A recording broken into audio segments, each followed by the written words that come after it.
Here Dr. Heigo Ritsbek, Cardinal of the Holy Catholic Church International. We are continuing our series of lectures about church, and the title of today's lecture, Christianity Without the Church, today is a little bit provocative, yes. But we are living in a world where post-Renaissance times have been characterized by absolute individualism.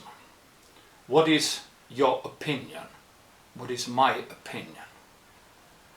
We know that this makes us to live on the scene where there are many truths, and even the truth may disappear. When we're coming to the early church, then we say, as I have mentioned in previously, that church was first, and then came the Holy Scripture, in this sense that Jesus founded the church, and then the year of 3097 at the Church Council, the canon of the Bible was fully completed. Bible was canonized. It was 400 years. And at the year 325 in Nicaea, the Nicene Creed was formulated. So we may say that 70 years the whole church was operating based on a creed. And of course that was before so-called Apostolic Creed. And even then, officially, it was not determined which writings belonged to the Holy Scriptures and which not. And we have to understand it. Then we may say that basically till the 16th century, the understanding of the church, the scriptures, and the understanding of the church laws was quite understandable for all. And when Martin Luther came in the 16th century, then it was quite shocking from this perspective that one person attacked the church as an entity. Surely later there were co-workers of Luther, there were people who followed him, who joined him, etc., etc. But at first it was he. He who didn't like James in the Bible. He said it means nothing. Or Hebrews, or to throw out the book of Revelation. Or for him the church councils didn't matter at all. So many scholars today are saying that the most terrible damage Martin Luther did for the church was actually destroying, in certain areas where Lutheranism and Protestantism was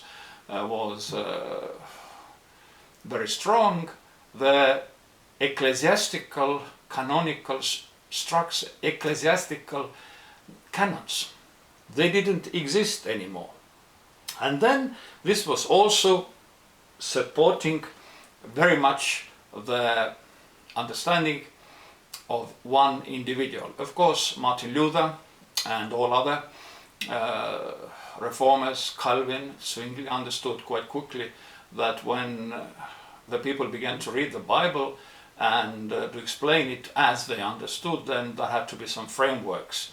And Luther attacked very many groups who were explaining the Bible in a very strange way for them. And today we don't still understand this understanding that the church has to say us something. I remember when I was a young man and in the Protestant circles growing up, then meeting Orthodox and Catholic people, it was very strange for me to hear when they said the church has taught so, the church says so. The church says so? I have heard the Bible, the phrase the Bible says so.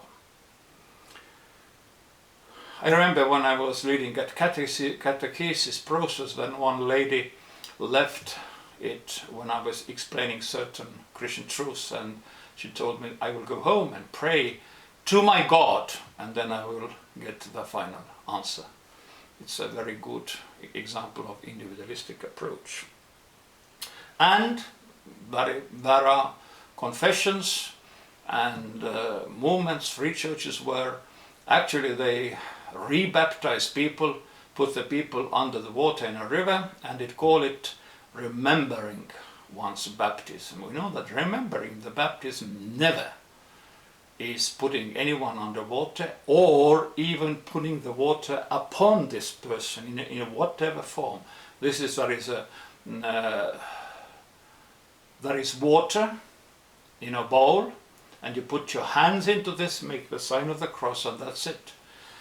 Because in other ceremonies, if you are putting people again under the water, this is simply rebaptism. And all these thoughts, as I like it, it is for me understandable. So many people say that in free churches that we believe all free Christian creeds. No, you can't. Because in the Creed of Nicaea there is said, we believe the baptism for the remissions of sins. And no Baptist, no free church, no Adventist, Pentecostals believe such kind of thing. It's impossible. And not even speaking about the Creed of Athanasius. It's totally non-understandable. And when we're taking the 7 first councils, their meaning is also very important for the whole church life, because not all the things are described in the Bible. And the Bible doesn't address certain issues at all. For example, slavery. We know that St. Paul doesn't write about abolishing slavery. And there are several church documents, quite early actually, where the people who were Christians and who were slave owners usually let their slaves free. These are church decisions, but it was not in the Bible. And so we have to understand that such a biblicistic approach to the Christian life may in so many cases lead us not to the Christian church as Jesus founded, and the first apostles and the 1st century and 2nd century, 3rd century Christian church was all about. So we have to be very careful when we are understanding the opinion of the church versus the opinion of the individuals.